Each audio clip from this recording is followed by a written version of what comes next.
अब मुद्दे की बात की शुरुआत करते हैं और आज मुद्दे की बात में क्या खास हम बताने वाले हैं ये हम आपको बता दें। आज इस खास प्रोग्राम में बात ड्रैगन की, ड्रैकुला चाल की, चीन की उस साजिश की जिसका पर्दाफाश हो गया है, क्योंकि जो वायरस पूरी मानव जाति के लिए खतरा बन गया है असल में वो चीन का जैविक हथियार है, जिसे बनाने की तैयारी चीन 2015 से कर रहा था। चीन इसका इस्तेमाल तीसरे विश्व युद्ध में ताकना चाहता था, लेकिन बाद में हेरफेर करके इसे महामारी के रूप में बदल दिया। ड्रैगन की सबसे बड़ी साजिश का पर्दाफाश। चीन के बायो वेपन का खुल गया राज। 2015 से हो रही थी दुनिया में महामारी फैलाने की तैयारी।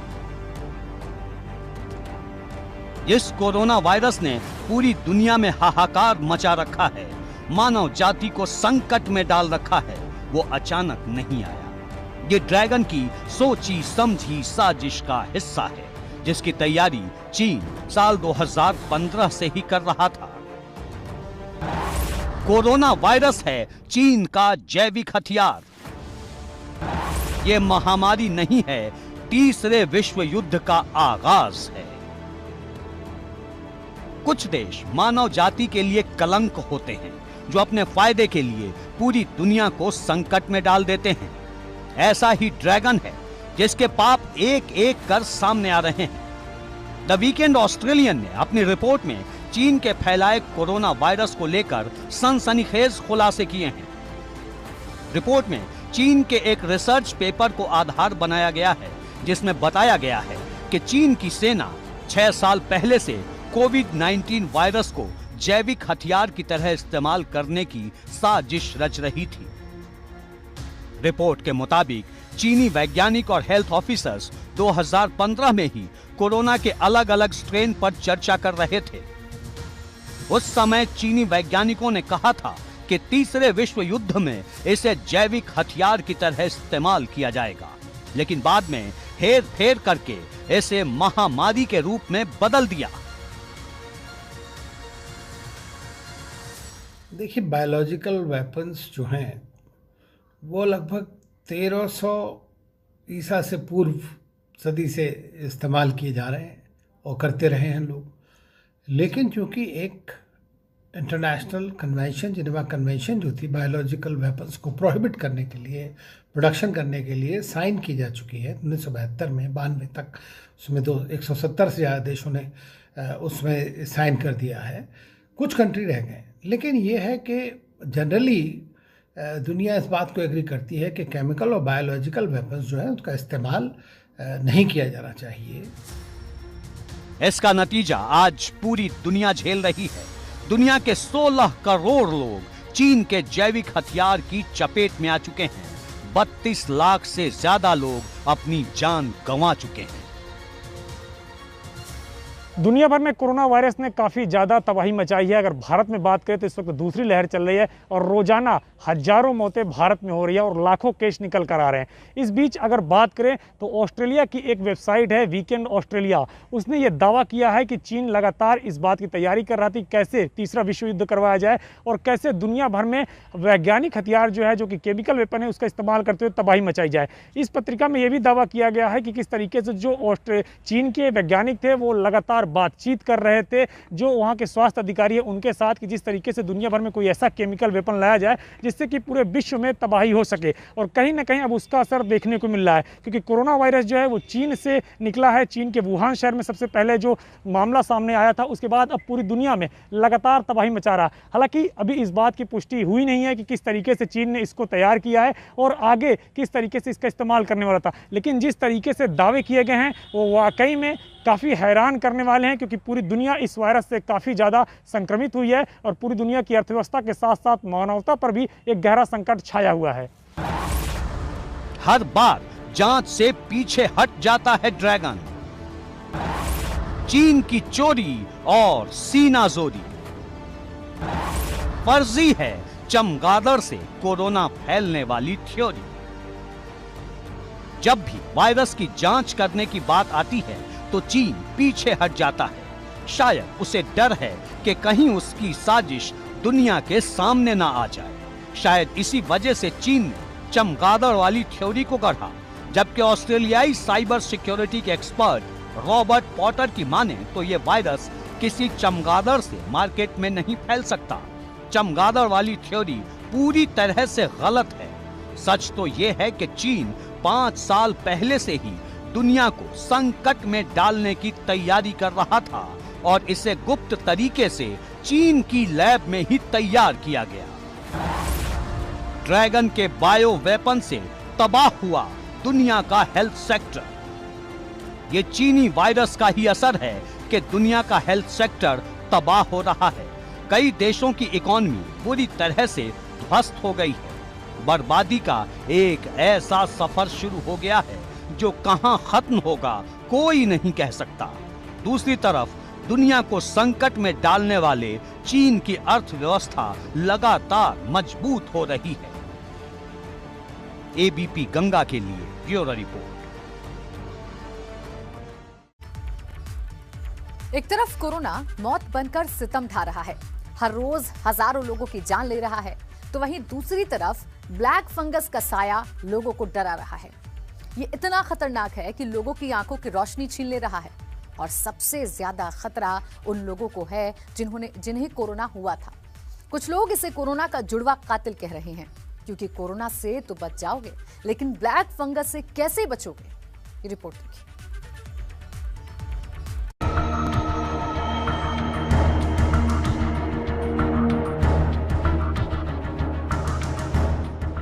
कोरोना के मरीजों पर ब्लैक फंगस का साया।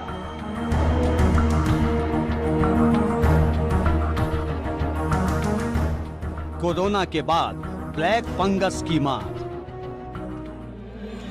देश पहले से ही कोरोना की दूसरी लहर से तबाह है। मौत के आंकड़े लगातार बढ़ रहे हैं और अब कोरोना के मरीजों पर ब्लैक फंगस नाम की बीमारी का काला साया मंडराने लगा है, जो इतना खतरनाक है कि लोगों की जान तक ले रहा है। इसकी पुष्टि खुद भारतीय आयुर्विज्ञान अनुसंधान परिषद ने एडवाइजरी जारी करते हुए की है।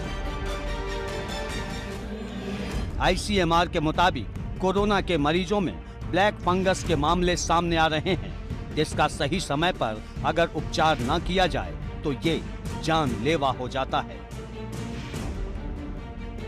कोरोना मरीजों को ब्लैक फंगस होने की भी बात सामने आ रही है और ये फंगस इतना खतरनाक है कि ये जान भी ले सकता है। लेकिन ये फंगस उन मरीजों को सबसे ज़्यादा पकड़ रहा है जो डायबिटीज के पेशेंट हैं, HIV के पेशेंट हैं, कैंसर के पेशेंट हैं या फिर लंबे समय तक वो ICU में भर्ती रहे हैं। आपको बता दें, जब ये ब्लैक फंगस किसी को होता है तो उसके नाक में दर्द होता है, उसके नाक के आसपास लालिमा आ जाती है। इसके अलावा पेट में दर्द, उल्टी, दस्त और खूनी उल्टी भी हो सकती है। ऐसे में अगर कोई लक्षण आपको दिखाई देता है तो तत्काल डॉक्टर के पास जाएं। डॉक्टर की सलाह लेने के बाद ही उपचार शुरू करें, क्योंकि ये फंगस इतना खतरनाक है कि आपकी जान तक ले सकता है। ब्लैक फंगस है खतरनाक। 54% मरीजों की हो जाती है मौत। ये फंगस एक मरीज से दूसरे मरीज में नहीं फैलता, लेकिन ये कितना खतरनाक है इसका अंदाजा इसी से लगाया जा सकता है कि इसके 54% मरीजों की मौत हो जाती है। खासकर ये बीमारी डायबिटीज और क्रॉनिकल बीमारी वालों के लिए बहुत खतरनाक है, क्योंकि ब्लैक फंगस वातावरण में मौजूद रोगाणुओं से लड़ने की क्षमता को कमजोर कर देता है। सही समय पर इलाज नहीं मिलने से मरीजों की जान तक चली जाती है। डायबिटीज़ में नॉर्मली क्या होता है, जो हमारा डिफेंस मैकेनिज्म है बॉडी का, वो ठीक से नहीं होता है। वो उसको ब्रेक करना बड़ा आसान हो जाता है, उसकी जो इम्यूनिटी है वो कम हो जाती है। तो इसकी वजह से कोई भी जो इन्फेक्शन है, जो अपॉर्चुनिस्टिक इन्फेक्शन है, नॉर्मली जो हेल्दी पीपल में नहीं होते, वो भी होने लगते हैं। ऐसा ही ये फंगस है म्यूकरमाइकोसिस, जो पोस्ट कोविड पेशेंट्स में हो रहा है। पहले वायरस का वार, फिर ब्लैक फंगस की मार। इस वक्त लोग दोहरी मार से जूझ रहे हैं। पहले कोरोना का वायरस वार कर रहा है, अगर इससे बच गए तो फिर ब्लैक फंगस घेर ले रहा है। तो बहुत सारे पोस्ट कोविड पेशेंट हैं जिनको डायबिटीज़ थी, उन डायबिटीज पेशेंट्स को हमें स्टेरॉइड देने पड़ते हैं ट्रीटमेंट के लिए, और स्टेरॉइड देने की वजह से उनकी शुगर जो है वो अनकंट्रोल हो जाती है। उसकी वजह से ये लोग प्रोन हो जाते हैं, हाई रिस्क हो जाते हैं कि इनको म्यूकरमाइकोसिस या फंगल इन्फेक्शन हो जाए। कोरोना से ठीक हुए मरीजों को हो रहा है ब्लैक फंगस। कई मरीज अपनी आंखें तक गंवा चुके हैं। अब तक की केस स्टडी बता रही है कि जो कोरोना से ठीक हुए हैं उनमें ब्लैक फंगस की बीमारी देखी जा रही है और कई मरीजों को अपनी आंख तक गंवानी पड़ी है। इसका ट्रीटमेंट है, लेकिन ट्रीटमेंट लेट होता है तो इसमें डेथ रेट बहुत हाई है। जो मॉर्टलिटी है वो लगभग 50% है, मतलब 2 लोगों में 1 लोगों की मृत्यु हो सकती है। बहुत सारे मरीज ऐसे देखेंगे पोस्ट कोविड जिनकी आंख निकालनी पड़ गई बिकॉज आई के अंदर फंगस घुस गया था। अगर हम उसको नहीं निकालते तो वो ब्रेन के अंदर चला जाता है और ब्रेन को भी डैमेज कर सकता है। तो बहुत बार हमें यून्यूक्लिएशन है या सर्जिकल ट्रीटमेंट भी करना पड़ता है। 49 साल की मीना खंडेलवाल का 10 अप्रैल को कोरोना का इलाज हुआ था। इलाज के दौरान उन्हें स्टेरॉइड दिए गए, जिसका साइड इफेक्ट हुआ जिसमें उनकी एक आंख चली गई। 46 साल के ताराचंद 27 अप्रैल को संक्रमित हुए। उन्हें भी स्टेरॉइड दिया था जो बाद में रिएक्शन कर गया और उनकी दोनों आंखें चली गईं। 42 साल के मुनाफ की कोविड रिपोर्ट तो नेगेटिव आई, लेकिन सिटी स्कैन में इन्फेक्शन आया। उन्हें भी स्टेरॉइड दिए गए जिसने ऐसा साइड इफेक्ट किया कि मुनाफ की दोनों आंखें खराब हो गईं। इन तीनों मरीजों को डायबिटीज थी। शरीर में कैसे पहुंच रहा है फंगस? ज्यादातर सांस के जरिए वातावरण में मौजूद फंगस हमारे शरीर में पहुंचते हैं। अगर शरीर में किसी तरह का घाव है या शरीर कहीं जल गया तो वहां से भी ये इन्फेक्शन शरीर में फैल सकता है। अगर इसे शुरुआती दौर में ही डिटेक्ट नहीं किया जाता तो आंखों की रोशनी जा सकती है या फिर शरीर के जिस हिस्से में यह फंगस फैला है शरीर का वो हिस्सा सड़ सकता है। अब इसके लक्षण को भी समझ लीजिए ताकि अगर किसी को ये हो जाए तो फौरन इलाज शुरू किया जा सके। सिर दर्द, बदन दर्द, तेज बुखार, खांसी, सांस लेने में दिक्कत, आंख और नाक का लाल होना, खून की उल्टी आना, मानसिक स्थिति बदल जाने जैसे कोई भी लक्षण हो तो इसे नजरअंदाज न करें। फौरन डॉक्टर से संपर्क कर इलाज शुरू करें, क्योंकि वक्त पर इलाज और आपकी सावधानी ही इस ब्लैक फंगस नाम की बीमारी से आपको बचा सकती है। एबीपी गंगा के लिए ब्यूरो रिपोर्ट। कोरोना से पूरे देश में हाहाकार मचा हुआ है। हर रोज लाखों लोग इसकी चपेट में आ रहे हैं। हर रोज हजारों लोग मर रहे हैं, लेकिन अब मौत के आंकड़ों को छुपाने का खेल शुरू हो गया है। प्रयागराज में लगातार आंकड़े कम हो रहे हैं, सब कुछ ठीक चल रहा है ये दिखाने की कोशिश हो रही है, लेकिन शमशान घाट और कब्रिस्तान सारी हकीकत बयां कर रहे हैं। मौत का छलिया मैथमेटिक्स। आंकड़े गुल हैं, शमशान घाट फुल हैं। आंकड़ों की बाजीगरी भी कमाल की होती है, जो जब चाहे जैसे चाहे सच को झूठ और झूठ को सच में बदल दे। लेकिन दुर्भाग्य है संगम नगरी प्रयागराज का, जहां आंकड़ों की ये बाजीगरी कोरोना के मामले और उससे होने वाली मौत को छुपाने के लिए की जा रही है। क्योंकि सरकारी आंकड़ों में यहां लगातार कोरोना के केस और उससे होने वाली मौत कम हो रही है, जैसे मानो सब कुछ ठीक हो, लेकिन जमीनी हकीकत कुछ और ही कहानी बयां कर रही है।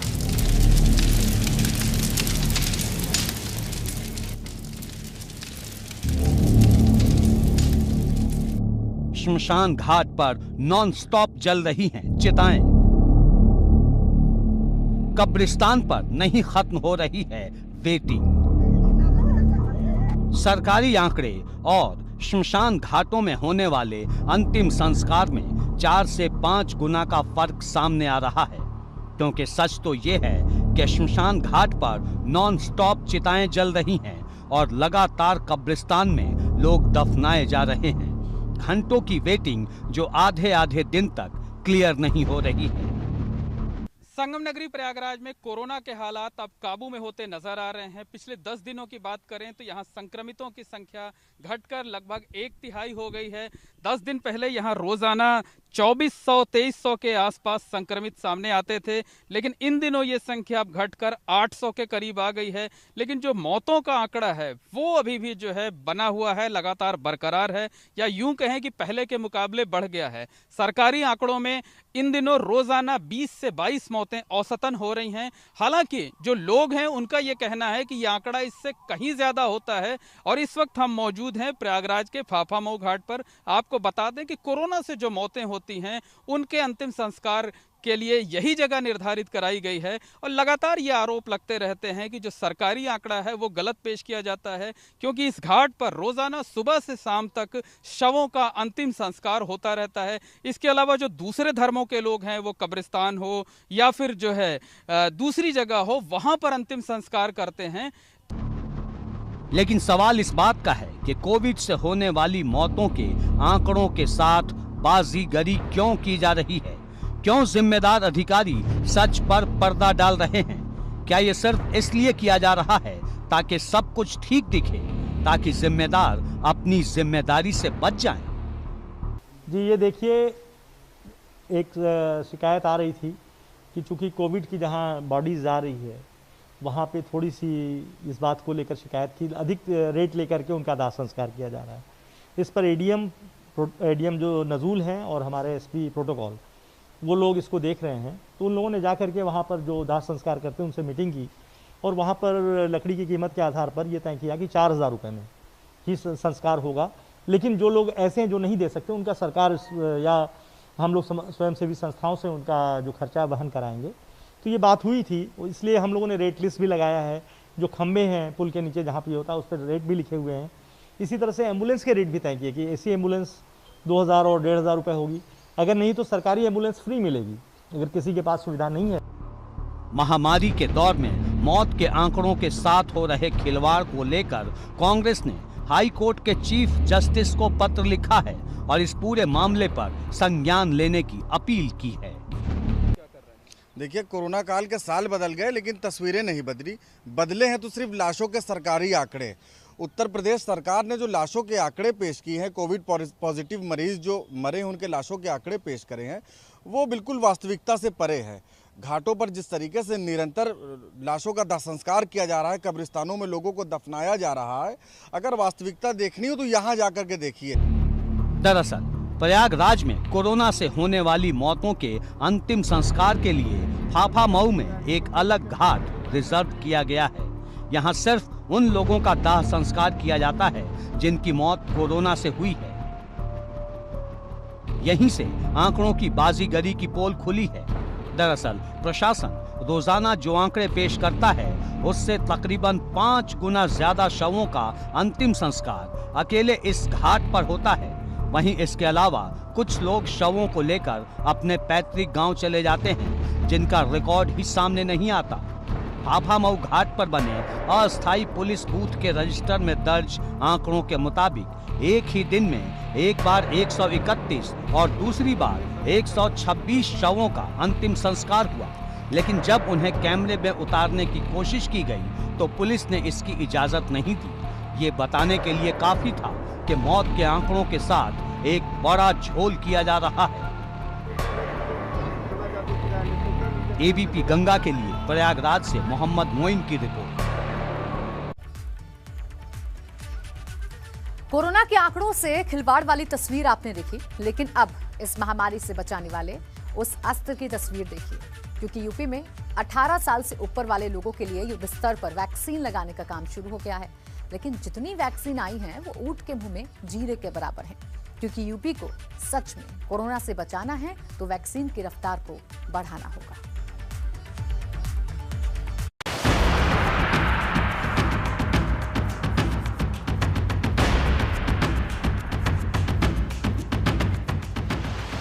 यूपी में कोरोना को हराने के लिए अब युद्ध स्तर पर वैक्सीनेशन शुरू हो गया है। सीएम योगी ने वैक्सीन को कोरोना से लड़ने का सबसे बड़ा अस्त्र बताया है और यही कवच लोगों को कोरोना नाम की महामारी से बचा सकता है।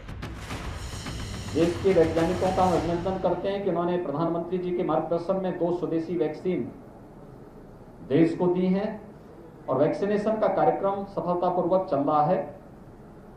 उत्तर प्रदेश के अंदर अब तक वैक्सीनेशन में 1,40,00,000 के आसपास लोगों को हम लोग वैक्सीन दे चुके हैं, जिसमें 1,38,00,000 से ज़्यादा 45+ से जुड़े हुए लोग हैं और 1,00,000 से ज़्यादा हम लोगों ने अब तक 18+ लोगों को, 18 से 44 के बीच के लोगों को भी वैक्सीन दिया है। यूपी सरकार का दावा है कि महामारी से लड़ने के लिए ट्रेस, टेस्ट और ट्रीट फॉर्मूले पर काम कर रही है। इसका अंदाजा इसी बात से लगा सकते हैं कि विदेश में एक्सपोर्ट होने वाली कोविड वैक्सीन को रोककर 3.5 लाख डोज भेजी गई, जिन्हें 18 से 44 साल के लोगों को लगाया जा रहा है। यूपी में सिर्फ 7 जिलों में 18 साल से ऊपर वालों को वैक्सीन लगाई जा रही थी, लेकिन सोमवार से 11 और जिलों में वैक्सीन लगाने का काम शुरू हो गया है। नोएडा में इसका शुभारंभ खुद स्वास्थ्य मंत्री जयप्रताप सिंह ने फीता काट कर किया। आगरा में वैक्सीन लगाने को लेकर लोगों में खासा उत्साह देखने को मिला। वैक्सीनेशन सेंटर पर लंबी लंबी कतारें देखने को मिली। उधर मथुरा में 14 सेंटर पर 2,300 लोगों को वैक्सीन लगाई गई, लेकिन लिमिटेड डोज होने की वजह से कई लोगों को निराश भी होना पड़ा। मुरादाबाद के जिला अस्पताल में बने वैक्सीन सेंटर पर सुबह सवेरे से ही वैक्सीन की खुराक लेने के लिए लोगों की कतारें लगनी शुरू हो गई थी। भीड़ इतनी ज्यादा हो गई कि सोशल डिस्टेंसिंग की धज्जियां उड़ने लगी। सवाल इस बात का है कि जितनी वैक्सीन 18 साल से ऊपर वाले लोगों के लिए आई हैं, वो ऊंट के मुंह में जीरे के बराबर हैं, क्योंकि कोरोना जैसी महामारी से लड़ने के लिए युद्ध स्तर पर वैक्सीन लगानी होगी और सभी 75 जिलों में लगानी होगी, ताकि गांव-गांव तक लोगों को वैक्सीन लगाई जा सके और सुरक्षा का एक ऐसा कवच तैयार किया जा सके जिसे देख खुद कोरोना का दम फूलने लगे। एबीपी गंगा के लिए ब्यूरो रिपोर्ट।